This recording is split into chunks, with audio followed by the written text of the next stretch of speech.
Criminals देख रहे हैं आप और मैं हूं आपके साथ अवंतिका श्रीवास्तव। शुरुआत करेंगे क्राइम की खबरों से। रायपुर से सबसे पहले जानकारी। चोरों के हौसले इस कदर बुलंद हैं कि आरटीओ इंस्पेक्टर के घर को निशाना बनाया है। 2 आरोपियों ने वारदात को अंजाम दिया है।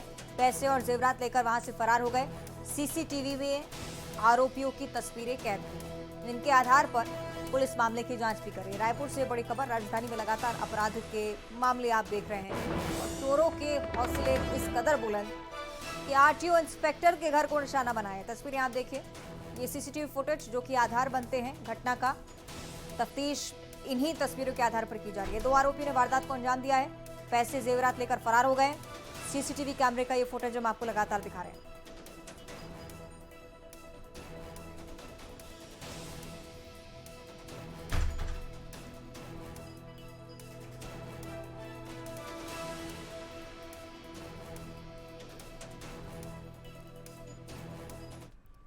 साइबर फ्रॉड की फहरिस्त में ठगी की ये वो कहानी है जिसका खुलासा चौंका देने वाला है। 400 BC का ये नया पैंतरा, जिसमें कुरियर वाली चाल चलकर ठग कहते हैं कुरियर में ड्रग्स है, संदिग्ध सामान है, जिस कुरियर पर आपका नाम और पता भी लिखा है। उसके बाद आता है वीडियो कॉल। फिर क्या होता है, खबरदार करती हमारी ये पूरी रिपोर्ट देखिएगा।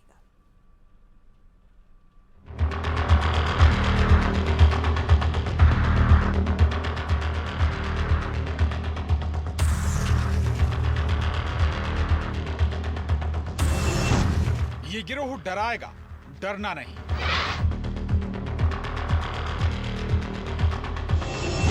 वीडियो कॉल करें फर्जी पुलिस वाले।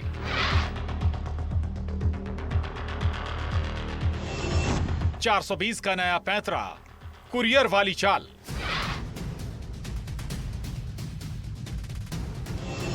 वीडियो कॉल पर वसूली गैंग। ड्रग्स गैंग से सावधान। साइबर फ्रॉड की अपने आप में यह नई कहानी है। नटवरलाल का कॉल आएगा जिसमें ठग आपको नजर भी आएंगे, जिनका एक ही उसूल है, जो डर गया समझो उसे चूना लगना तय। यकीनन आप समझ गए होंगे, यह गिरोह डर दिखाता है। ना तो ये वीडियो कॉल वाले ब्लैकमेलर हैं, ना ही कोई सेक्सटॉर्शन गैंग, ना ही वो साइबर ठग जो ये कहते हैं हम बैंक से बोल रहे हैं, ना ही ऑनलाइन ठगी करने वाले लुटेरे, ना ही लॉटरी खुलने का मायाजाल बुनने वाले 420 के शातिर खिलाड़ी। ठगी की जमात में ये वो गिरोह है जिसमें बाकायदा फर्जी पुलिस वाला सोशल मीडिया में वीडियो कॉल के जरिए शिकार को डराता है।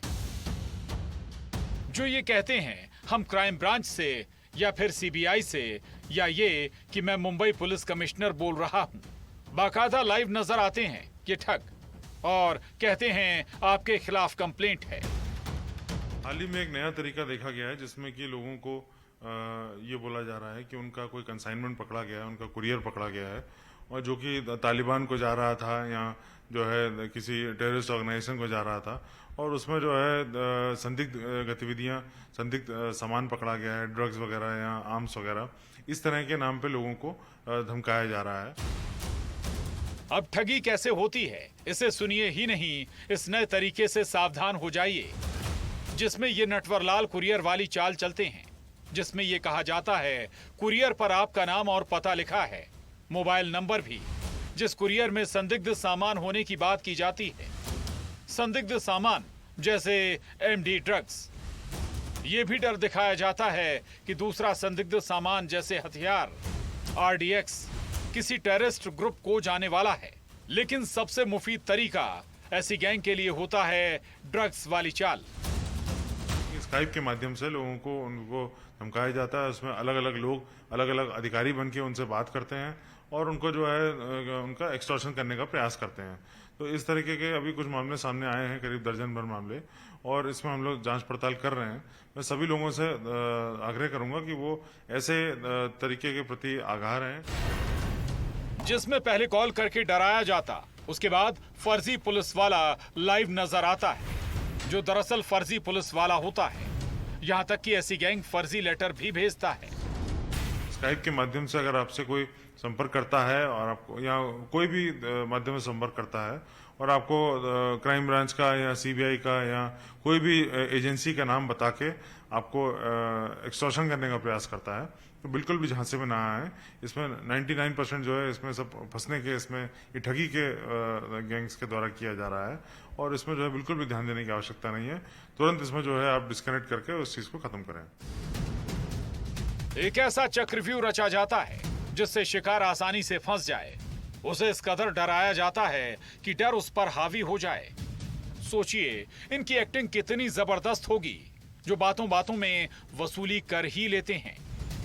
इंदौर में ऐसे करीब 12 मामले सामने आए हैं जिसमें लाखों रुपए तक की चपत भी शिकार को लग चुकी है। इसमें कुछ लोगों के तो कुछ हजारों में नुकसान हुआ है, कुछ लोगों का लाखों में भी नुकसान हुआ है और कुछ लोगों के साथ प्रयास हुआ है। तो इसलिए जो है जो लोग समझ गए बातों बातों में कि जो है ये कोई फर्जी टाइप के लोग लग रहे हैं, तो वो लोगों ने डिस्कनेक्ट करके अपने को बचा लिया।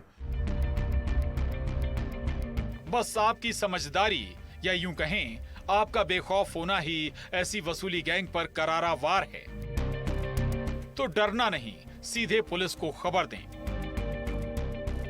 इंदौर से हिमांशु जोशी के साथ bureau report, news 18, Madhya Pradesh, Chhattisgarh. महज 12 साल का था वो, जिसे यकीन था कि पापा से वो जो भी मांगेगा उससे जरूर मिलेगा। बच्चा था तो एक जिद पर बैठ भी गया, पापा मुझे ये चीज चाहिए, लेकिन उससे मिली मौत। रिश्तों की कत्ल की ये वारदात आपको भी झकझोर कर रख देगी।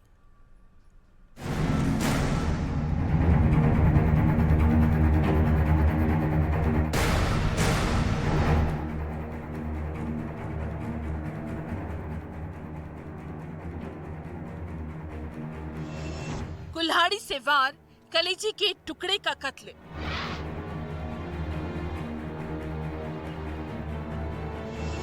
क्यों पिता बना जल्लाद।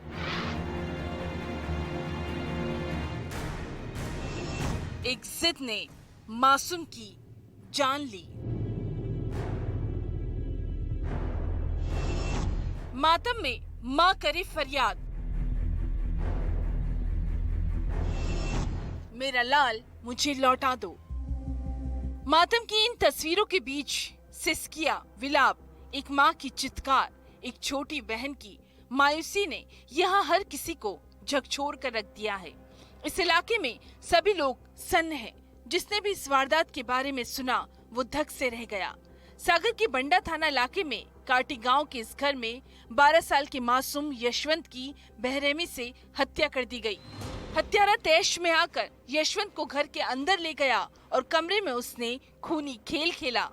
कुल्हाड़ी से ऐसा वार किया कि यशवंत ने दम ही तोड़ दिया। एक माँ से उसके कलेजी के टुकड़े को छीनने वाले का नाम सुनेंगे। मासूम यशवंत की हत्या उसके पिता निरपत लोधी ने की थी। बच्चा है 12 साल का, यशवंत लोधी नाम है। उसके पिता ने उसकी गाड़ी मारकर हत्या कर दी गई है। वारदात की खबर लगते ही गांव वाले जमा होने लगे। आरोपी पिता निरपत बेटे के कत्ल के बाद फरार हो गया, जिसकी तलाश पुलिस वाले गांव में कर रहे थे। यकीनन आपके जहन में भी यही सवाल कौंध रहा होगा, आखिर यशवंत का गुनाह क्या था? उसने ऐसी कौन सी गलती की थी जिसकी कीमत थी मासूम यशवंत की जान? सिर्फ साइकिल ही तो मांगी थी।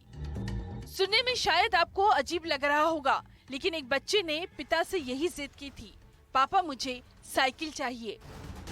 निरपत ने बेटे को डांटा भी होगा या समझाया होगा, लेकिन यशवंत बच्चा था, उसने तो जिद कर ही ली थी, साइकिल तो पापा से लेकर रहेगा। लेकिन उसे क्या पता था साइकिल के बदले उसे मौत मिलेगी।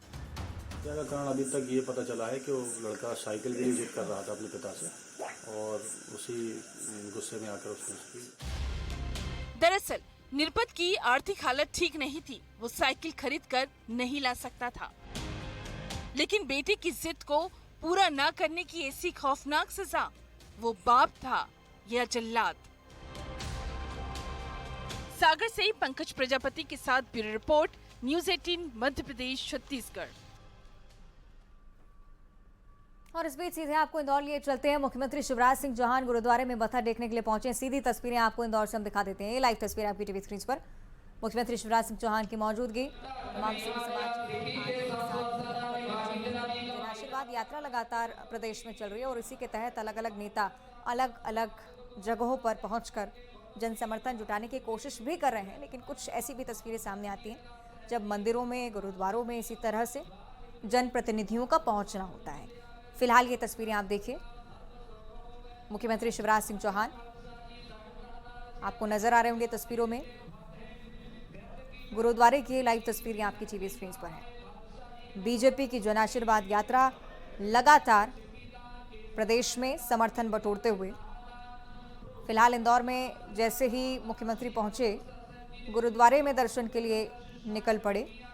और ये कुछ खास तस्वीरें फिलहाल आपकी टीवी स्क्रीन पर।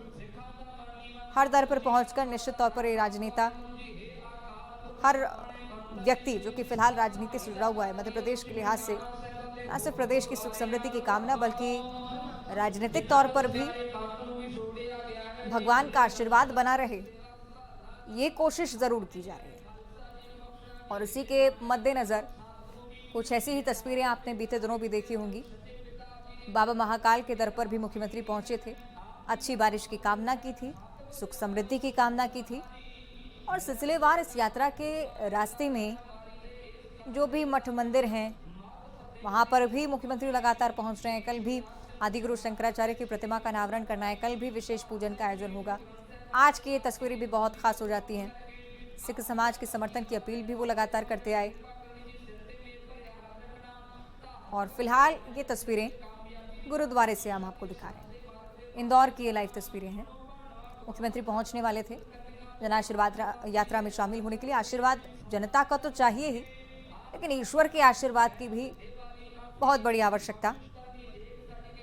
परीक्षा की घड़ी क्योंकि बहुत ज़्यादा निकट, और लगातार कामना कर रहे हैं हर एक जन कि प्रदेश में भी सुख समृद्धि बनी रहे। हो सकता है इसी ओर मुख्यमंत्री की भी प्रार्थना हो।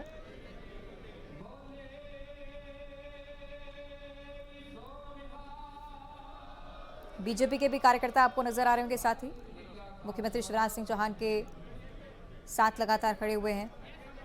गुरुद्वारे में दर्शन के लिए आज जैसे मुख्यमंत्री पहुंचे, भारी भीड़ उन्हें देखने के लिए भी उमड़ आई। ये तस्वीरों के जरिए प्रत्यक्ष होता है, लेकिन इस तरह से कहा जाता है एक सरल व्यक्ति के तौर पर हमेशा ही मुख्यमंत्री की पहचान रही है। आम लोगों से भी मुलाकात का सिलसिला यूं ही चलता आता है, और यही दृश्य आप फिलहाल यहाँ भी देख रहे हैं। गुरुद्वारे में दर्शन करते हुए रवाना हुए हैं। यहाँ से मुख्यमंत्री शिवराज सिंह चौहान समर्थकों की भीड़ के बीच, कोशिश लगातार सभी की यही है कि मुख्यमंत्री की एक झलक देख पाएं, उनसे मुलाकात कर पाएं। मुख्य बात यह कि जन आशीर्वाद यात्रा को भरपूर जन समर्थन भी मिलता हुआ नजर आता है। जहां जहां मुख्यमंत्री पहुंचते हैं भारी भीड़ उमड़ती है। बीते दिनों नीमच, बड़वानी, खंडवा, तमाम जिलों की तस्वीरें आपने देखी होंगी। इसी तरह की आशा बीजेपी के नेताओं को भी थी, इसी तरह से जन समर्थन उन्हें मिल पाएगा। और उसी प्रकार की तस्वीरें हम आपको लगातार दिखा रहे हैं। जन आशीर्वाद यात्रा, आशीर्वाद ईश्वर का भी लेने पहुंचे।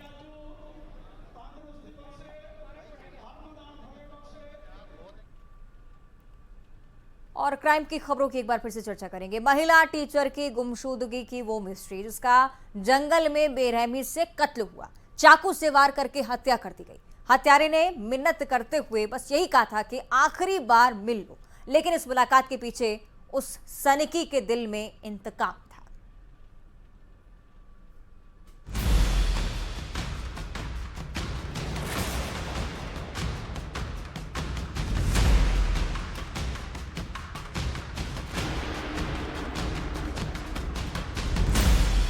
जंगल में 2 दिन से एक ऐसा राज दफन था जो होश उड़ाने वाला है। जिस जंगल में एक टीचर की हत्या हुई, महिला टीचर पर चाकू से वार किया गया, उस पर पत्थर से हमला भी किया गया और बेरहमी से हत्या कर दी गई। पन्ना की शाहनगर थाना पुलिस इस मर्डर मिस्ट्री की तफ्तीश कर रही थी। पूरा मामला आपको तफसील से बताते हैं। मंडला के बिछिया के अंजनिया गाँव की रहने वाली खुशबू, जो तिंदोनी के सेपुरा मड़ैया में टीचर थी, वो घर से स्कूल जाने को निकली। तारीख थी 13 सितंबर, लेकिन खुशबू स्कूल नहीं पहुंची। बेटी की गुमशुदगी ने परिवार वालों को तोड़ दिया। इधर परिवार वाले बेटी की तलाश कर रहे थे।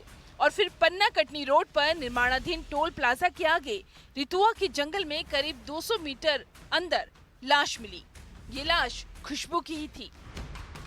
शुरुआत से ही लड़की का जो गुम होना इस तरीके से संदिग्ध प्रतीत हो रहा था, तो थाना प्रभारी के स्तर पे इसको सीरियसली लिया जाकर जांच शुरू कर दी। इसमें हमारी साइबर की टीम भी इन्वॉल्व थी।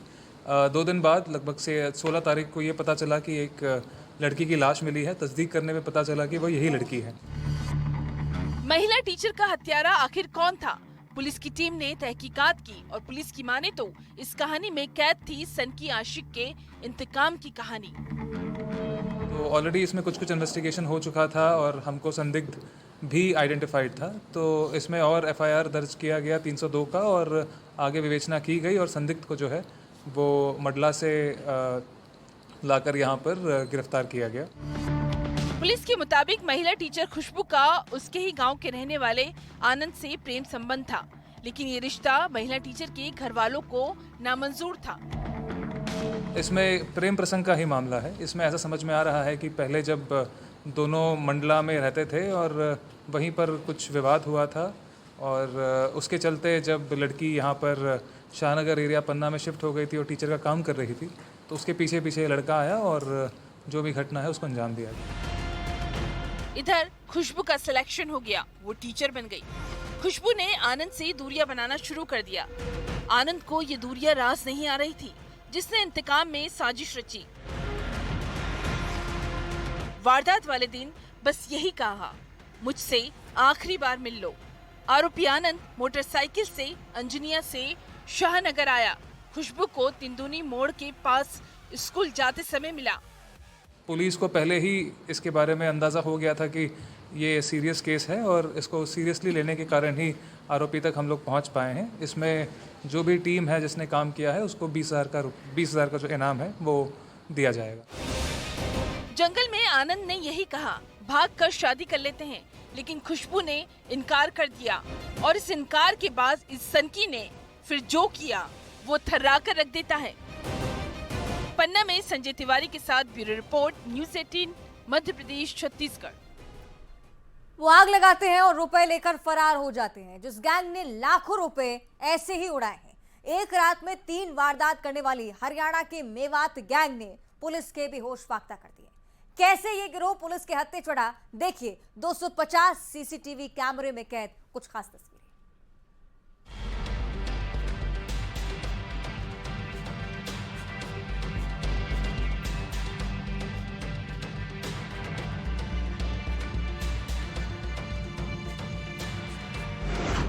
वो आग लगाते हैं, रुपये ले जाते हैं। ATM से कैश बॉक्स हुए पार।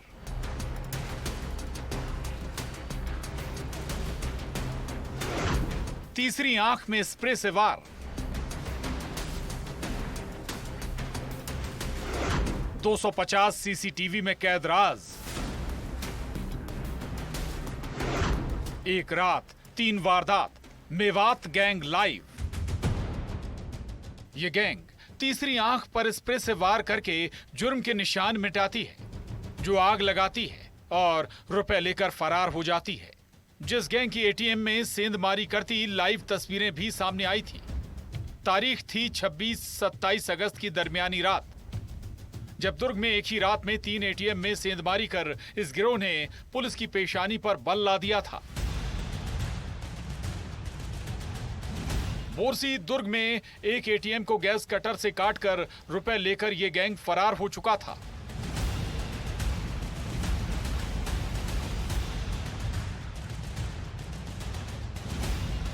उसके बाद हुडको भिलाई जाकर 2 ATM को गैस कटर से काटकर कैश बॉक्स को पार किया। सबसे हैरान करने वाली बात थी ATM में आग लगाना। जिस तरह से वारदात की गई, पुलिस ने ऐसे गिरोह के डेटा खंगालने शुरू किए जो ऐसे ही वारदात को अंजाम देते हैं और फिर 2022 की वारदात पुलिस के सामने आई। ये मामला 26-27 अगस्त की रात का है। हम लोगों को सूचना मिली थी भिलाई नगर थाने में कि 2 ATMs जो हैं उनको गैस कटर से काटा गया है और उसमें जो पैसे रहते हैं उनको लेकर चले गए हैं कुछ लोग। तो सूचना मिलने पर तत्काल हम लोगों ने अपनी अलग अलग टीम्स बनाई थी। फील्ड पे CCTV वगैरह मॉनिटर करने के लिए कुछ टीम्स थी, साथ साथ साइबर सेल की टीम लगी थी टावर डंप ये सब एनालिसिस करने के लिए। इसी दौरान पता चला कि पद्मनाभपुर में भी ऐसी सिमिलर घटना की है और फिर CCTV से पता चला कि ये सेम गैंग है जिसने तीनों जगह घटना की है। जिस गिरोह का कनेक्शन जुड़ा हरियाणा के मेवात से, मेवात गैंग इसी तरह से वारदात करता है। जिस गैंग ने कई राज्यों में वारदात की थी। 2022 में ठाणे मुंबई पुलिस स्टेशन, असम एवं तमिलनाडु में पकड़े गए मेवाती गिरोह के आरोपी निसार खान और नसीम खान की लोकेशन हरियाणा के मेवात में मिली।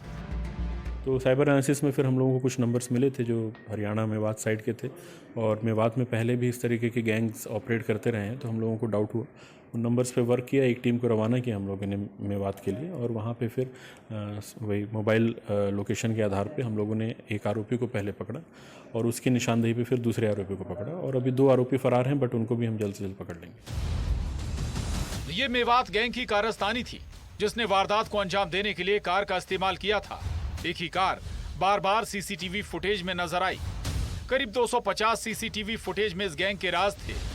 ये गिरोह वारदात से पहले एक शहर में होटल में रुका, दुर्ग के जिला अस्पताल से ऑक्सीजन सिलेंडर की चोरी की और फिर ऐसे सेंधमारी की। इन लोगों ने अन्य राज्यों में भी इस तरह की घटना को अंजाम दिया है। अभी आंध्रा से भी पुलिस की टीम आई हुई है, वहाँ पे भी इन लोगों ने घटना कारित किया है और भी हम लोग बाकी जगह मैसेज कर रहे हैं, शायद और राज्यों में भी कुछ ना कुछ निकल करके आएगा। तो ये लोग आदतन है और इस तरह की घटनाएं करते रहते हैं। पकड़े गए आरोपी से 3 लाख रुपए पुलिस ने बरामद किए हैं। अभी इस गिरोह के कई और राज खुलना बाकी है। आखिर कितनी वारदात को गैंग ने अंजाम दिया, तहकीकात जारी है। दुर्ग से मिथिलेश ठाकुर के साथ bureau report, news 18, Madhya Pradesh, Chhattisgarh. और इसी के साथ क्रिमिनल्स में आज बस इतना ही। बने रहिए न्यूज़ 18 के साथ।